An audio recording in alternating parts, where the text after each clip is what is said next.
Hello there. How are you? Ending the year of 2024 and entering into 2025. And I was laying in bed this morning, sleeping in. It's New Year's Eve. And seeing my life and my experience in a very different way. Actually, I have these Temple of Isis cards, Isis Oracle deck. I've got two of them. This is the small version. And I pulled this card, and it's about Lady of the Stars. And it basically talks about you're at a huge spiritual shift, and you're about to see it in a whole different way. And that showed up this morning. I picked it last night.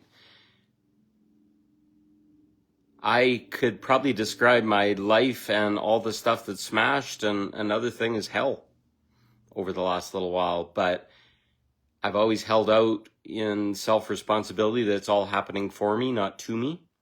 Because there was times that I wanted to be it to me, and I was in deep victim, and I've whined and complained. You can even look back at some of my posts. I've always tried to be above victim, but I can say I was victimized by women and relationships and wives and other things in the past, but I always held my ground above it, because the natural human state is to fall into our victim and not love ourselves. Basically say, oh, they've done this to me. Oh, they're hurting me. Oh, and give my power away to this unseen villain. And then see it in everyone that shows up, and then self-sabotage and destroy everything as I'm exploring my self-love. And I'm seeing it with much more compassion for myself today, because I could say I pushed away good people and self-sabotaged myself, but I also, in a way, protected myself from further relationship from an awareness level that would have harmed me, of my awareness level. And the people that I partnered with or joined in were basically at the vibrational level that I was expecting for myself. So I take 100% and full, complete responsibility. I wandered around many times and said, oh, woe is me. Oh, why can't this be better? And I wanted to hate women at one point in my life, because I had a very rocky start. My mother was very angry and wounded and depressed all the time, and not as a safe person because of choices she made to learn for herself.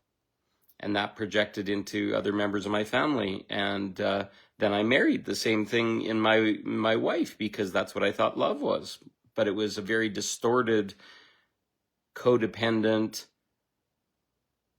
non-self-loving me that allowed that. But I take 100% responsibility that I designed this process, but a lot of it was kind of poured in my ear from my birth by someone that couldn't really teach me about love in the same way. And don't get me wrong, my mother is a very loving person, hugs and kisses, and she's very sincere in it. But the codependence that's underneath it, the covert narcissism that comes with being wounded and not feeling loved. My mother was given away as a child, as an infant, to be adopted by her parents, which has got to be a fundamental abandonment wound, etc. But she survived. She healed through it, and I've healed through it, and we've had very deep experiences of loving respect. But my programming of what was safe feminine and other things was very distorted because of these things. And I own it all. And it's taught me so much, so much. I speak of self-love, and self-love could not come unless I knew both sides.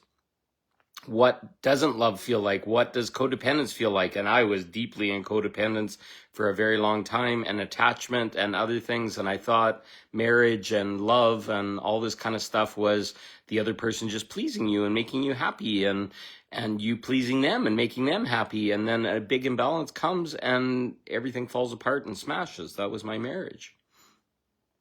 So all this hell, all this painful experience has taught me what love is not, so that I could love myself. And over recent weeks and days, you'll see on some of my posts talking about my experience as the feminine, a woman that kind of dumped me and basically made it my fault because she wouldn't agree to a time, and then said because I didn't meet with her, it was a self-fulfilling prophecy that the relationship was ending. I've also experienced people where they come into my healing work and they want to make an exchange and they want to cooperate with me, and then they're saying that they want to be part of my my life purpose and creating a temple and all this kind of stuff, teaching and as a woman doing service for men, and me as a man doing service for women, all because they wanted to attach and they wanted a kind of a free ride. But when it came time to doing the work, they weren't willing to lean in and feel the discomfort and deal with emotions that showed up and discomfort, other things. So my journey to self-love has been filled with things that did not feel very loving, and were the 3D attached, codependent love, and I got to feel them. And it trashed me and crashed me. I was in hell for 3 years after my divorce. And then the women I would attract into my life were just reflections of that broken me. And no blame, no whatever, but it often came to a point where the universe forced me to make a choice. To the first major relationship I had after my divorce, it got to the point that it was worse than my divorce, or my ex, because she was so attached. Within the first 5 hours of meeting her, she was going to sell everything and move from Edmonton to Calgary and move in with me, which was not feeling very safe, and was very attached, and she was just looking for somebody to save her. So we went through a whole bunch of time, and I learned eventually that we weren't compatible. There was something wrong. There was major medical issues being exchanged in that relationship, and I basically had to say, holy cow, this is not working out energetically, and walk away from what I thought was the greatest relationship of my life, and most fun and most sexual and all these other things. But I had to make a choice, because the other would have depleted me. I would have just walked back into my marriage, and it taught me that. And that person was very angry. They thought they were my twin flame and other things. I've been through multiple relationships since then where there were versions of my mother, versions of my ex, versions of all these other things, teaching me of my codependence, teaching me of how I sought love and the type of partner I asked for. And I'm suddenly so very grateful by all this discomfort and the thing that I said, oh, this is just a pattern that keeps showing up and I must be cursed and all this kind of stuff. But it was me teaching me, and it designed an experience that was gentle, but also very uncomfortable. That's grief coming up from myself. All the bad things that happened, or I thought were bad, were actually teaching me. They were showing me a self-reflection, smashing me back to hermitage, crying in bed, feeling sad and unloved and other stuff. And through all of this, I made this huge awakening inside of me. I now see and can speak with eloquence and clarity of the human experience of love, the distorted 3D love that we're trying to be for another, and hoping that they'll shine it back. And then we're kind of prostituting ourselves and accepting pain and suffering, and that person hitting us and that person not respecting us, etc., in in a justification to feel loved. When it's exactly the opposite of that. The feeling of love is I have to love myself first before I can ever love you or another person. If I don't love myself, I'm going to be just a mirror of my pain, of my wound, of my suffering. I want to pull you down to that same level so that you are controllable and feel safe to me. But I've learned to be direct and communicative and talk about my feelings and talk about a reflection of what the other person's actions have caused within me. And maybe if I'm triggered, or what my trauma is, or my trauma is that women use me and take advantage of me and all this kind of stuff because I allowed that in my past. So I'm going to see everything through that lens. And I'm looking in every relationship to try and do that. Some relationships maybe were with good women. I don't know. But they all kind of ended where we had to move apart. And the last couple of days, you can look back at my videos, there's and posts. That's exactly what's happened. A woman walked away. She moved away. I don't think it was because I was trying to be codependent with her. I was connecting with her deeply. We shared a very deep, connective, tantric experience, non-sexual, just touch and eye gazing and other stuff. And I don't think she's ever experienced that before. And she wanted an easy out because it was getting uncomfortable of the depth that I was offering very quickly. But I would far prefer to have a depth of connection.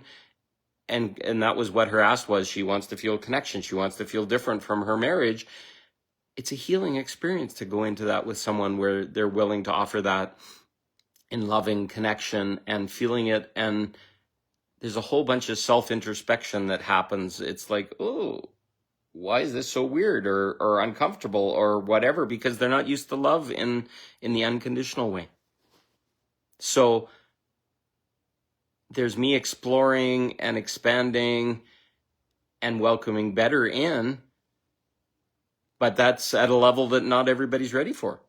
And I have to accept that. And it wasn't like there was pressure or other things. It was just, okay, she asked for a connection and we didn't experience a connection. Most people have never even experienced connection. They get that fluttery feeling that's in their stomach and they think that's love and all this kind of stuff. But honestly, that fluttery feeling is like an all-chemical reaction inside of our body saying that there's something to be gained by interacting with this person. It may not be love. It may be a pattern. It may be a contract. It may be part of your karma that you have to go through an experience with this person. But I've learned self-love from it. It just showed me myself and showed me how I'd react when I'm triggered, showed me how I would react when I'm feeling hell and really sad and uncomfortable and angry at myself. And I can honestly say that all my interactions now, I respond with compassion. Yes, I have triggers. And the minute I feel a trigger, I go in and like, ooh, why am I feeling this? And why am I angry? And why am I this? And why am I that? And then I deal with it before I project it on somebody else. But that self-love, the part of me, that little boy that was so angry and scared, is on my side. He's walking beside me with a silver sword and confident that when he is scared or wounded or feeling emotion, that I'm going to express it. I'm going to deal with it. I'm going to listen to him. I'm going to hold him. That's self-love. And when push comes to shove with somebody that's trying to love me or in this old way, and I'm still bringing in the patterns of these old things, I can have a firm, direct, loving conversation with that person.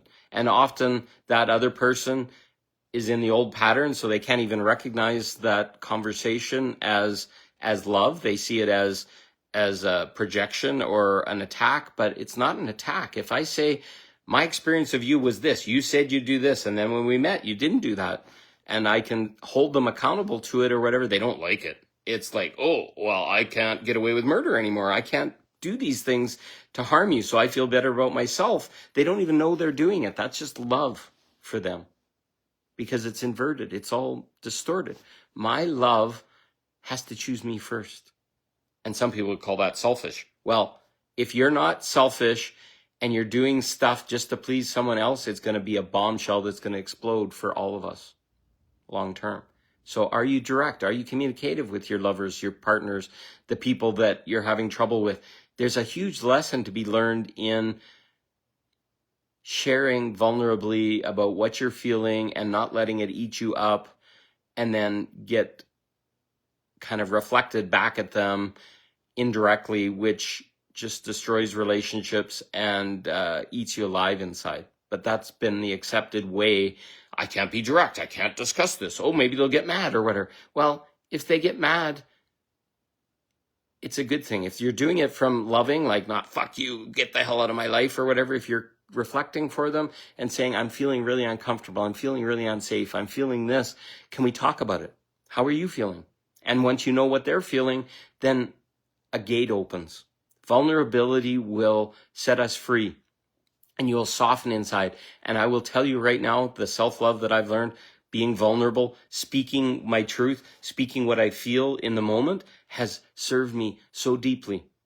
I get to feel safe in my body by speaking of my hell, my discomfort. I got to do it with compassion, and I have to gauge whether that other person's willing to receive it or whatever. But if they truly love you and they're loving themselves, they're going to want to see that window into your soul. That is connection. That is depth. That is intimacy.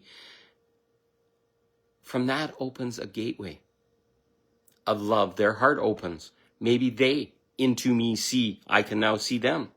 And that fear, that worst nightmare of who they feel they are, that they're so broken, they're so wounded, not worthy, whatever, and that was me, is now expressed. And they can see that inner child, that softness, that person that was just trying to do good, and that person that was just trying to make a safe mommy and a safe partner and safe love. They're going to see it, and there's going to be some compassion there.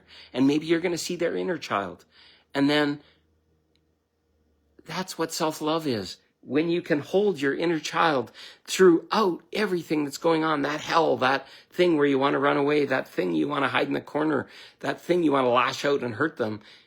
If you can hold that inner child and say, breathe, breathe. Yes, this is scary, but we're going to get through it. It's not going to kill us. When you can get through it and you don't think it's going to kill you by having a hard conversation, to be direct, to look in somebody's eyes, that is the most fundamental self-love you're ever going to see. And it's going to give them permission to do the same. It may trigger them at first, and you may have to set a boundary and say, hey, you're not going to yell at me. You're not going to speak to me like that. But if you can calm down or go in the other room for a little bit until you understand what's going on for you, then come back and let's talk again. Let's take an hour break. I'm going to go for a walk. I need to clear my head. And then you come back and it's like, yeah, I was really angry. And yeah, you triggered me. You reminded me so much of my dad or my mom or my ex or whatever. All of a sudden, I can speak openly about it. It's no longer pain. I may have had to yell and scream or shout or cry or whatever while I was in my break or whatever, because that energy just needs to be released. We see it in nature, animals. Have you ever seen where the deer starts shaking and whatever after a wolf has been chasing them and they finally survive? Because they're releasing the trauma energy inside their body. We don't do that. We're not taught that as human beings. We're taught to hold on to it and then push it down into our pelvis, and it hurts our body and we become diseased and we become low vibration. We need a conduit of a relationship, of someone that is also self-loving to talk about this stuff with, and magic can happen. Being loving, eventually moving to touch or skin-to-skin touch or hugs or other things will allow your nervous system to relax, and then those energies will naturally happen. Have you ever hugged a person and then you just burst into tears because you were just waiting for a safe place where you could express this frustration that was going on? And if you let that frustration sit too long, it festers and it turns into anger and it turns into rage and it turns into frustration. Can you imagine if you had a loving partner that you could connect with and speak to and be self-loving with, and they're in self-love as well, and they can share? And that's the relationship we're all looking for. That's the most beautiful thing that we can ever have. But if we're still in these programs of repressing it and shaming it and projecting it and all these kind of things, we push them away, we smash them, we self-sabotage until nobody can be there for us. And it's going to take a leap of faith sometimes, a leaning into discomfort, a leaning into feeling scared because this hasn't worked out many times before and I have to trust this person and I'm hoping that things are going to be better and all this kind of stuff. But knowing if you lean in and try and that other person is falling into their pattern, you can either directly talk to them or step away and say, no, this isn't working for me right now. I appreciate it. I'm going over there. You figure out your stuff and we'll talk. That's the most self-love you can ever have, to step out of a situation that may be harmful or is not serving you and expect better for you. And the magic starts to happen then.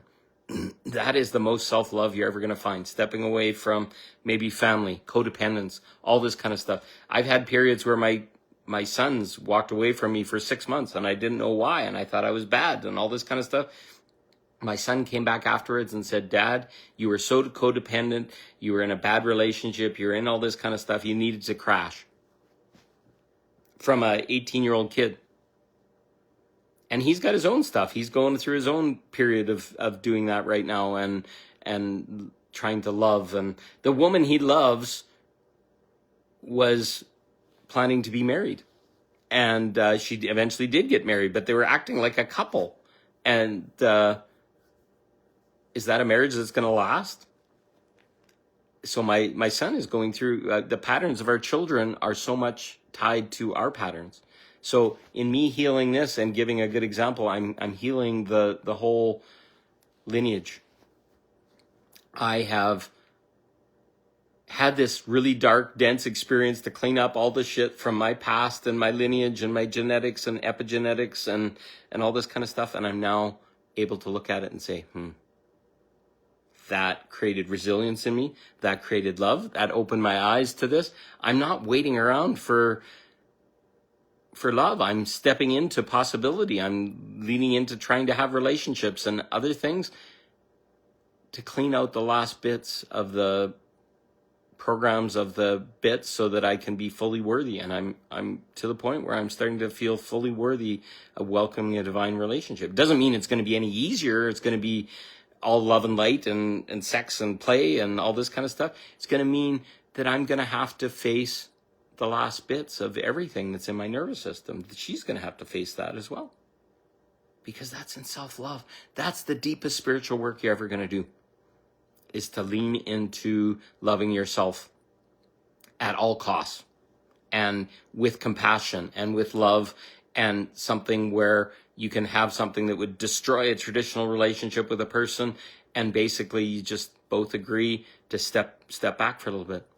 A lot of people, how many people have went back from a divorce and then they got remarried again 10 years ago later, because they realized what they had with that person was good, and now they were a stronger person. They were able to face their stuff and they dealt with their inner shadows and they were willing to try again.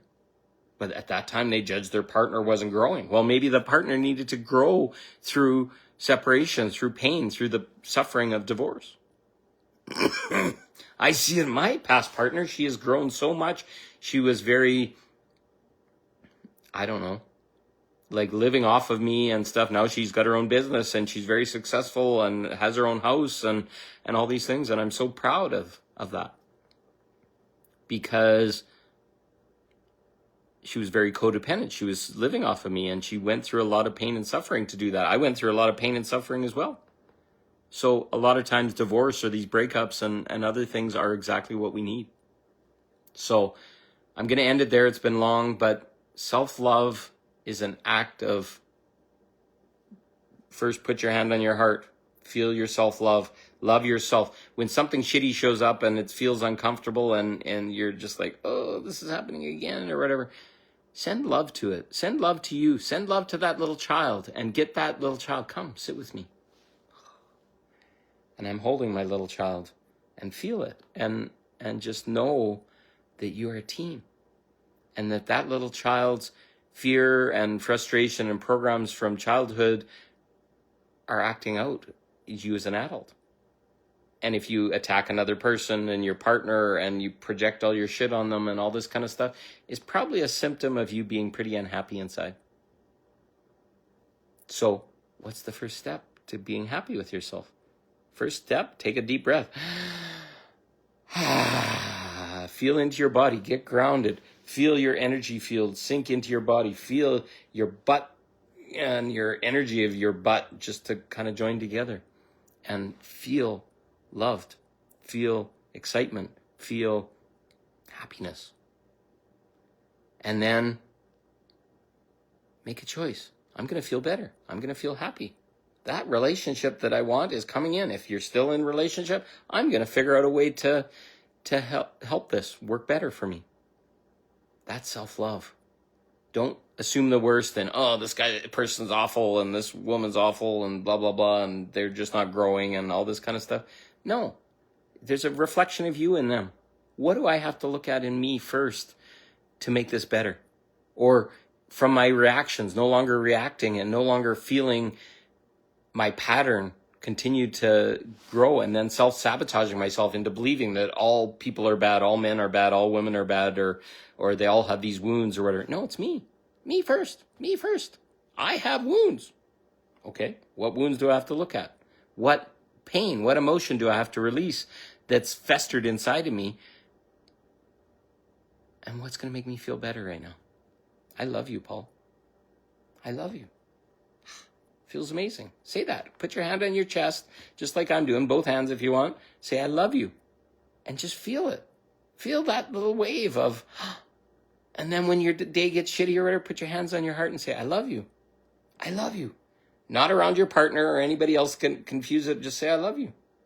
And every time a relationship breaks up or whatever, I know I've learned and I've moved on and I've risen and I'm loving myself. Especially if it breaks up from me stating loving boundaries and my needs and other things. Not demanding, not forcing them to be that thing that I need or whatever, because really that doesn't aid anyone.